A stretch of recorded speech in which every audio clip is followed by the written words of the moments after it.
Jakey and Benny always manage to give me something to talk about, and today was no exception. They had two happy balloon faces, and both balloons went to a party. But on the way to the party, they experienced bullying. Let's call that the fiery trial. And it's a fiery trial because, people were mean to them or people hurt them. One of the balloons popped, but then the other balloon was able to withstand the fiery trial and stayed happy. There must have been something in the balloon that made it able to withstand the fiery trial and not pop. Well, the Bible gives us plenty of clues why. It says in James chapter 1 verse 2, "Count it all joy, my brothers, when you meet trials in various kinds." Romans 5:3, "We are happy with troubles because we know that these troubles produce patience." 1 Peter 1:6, "In this you rejoice, though now for a little while, if necessary, you have been grieved by various trials." There are two words in all three of these verses: trials and joy. But the verses don't say that the trials steal our joy. It actually says that the trials produce our joy and cause us to have joy.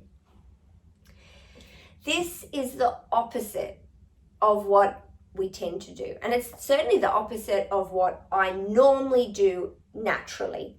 If I'm experiencing a fiery trial or things aren't going my way or it's a hardship, I don't naturally rejoice or be joyful. I tend to do the opposite. I whinge or complain or groan or moan, or I get a bit self-pity and I go, why me, why me? But it's not our natural tendency to rejoice in hard times.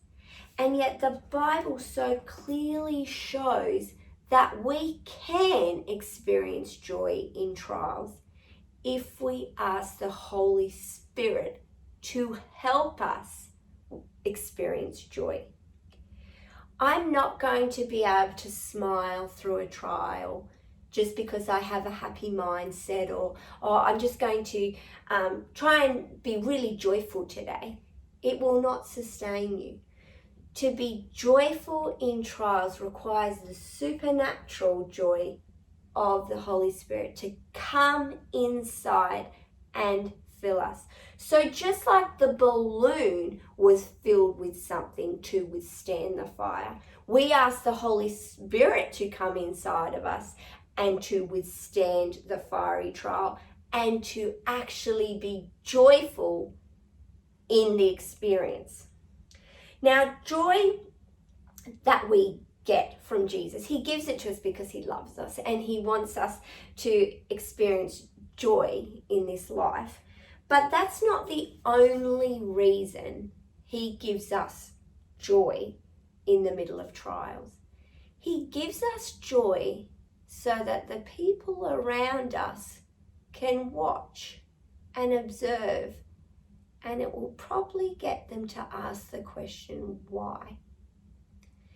If I, as a believer, am experiencing trials, hardships, sickness, if I actually have joy in that trial, they go, how did you do that? How can you still trust God? How can you still have joy when you're right in the middle of a trial? And it provides the perfect opportunity.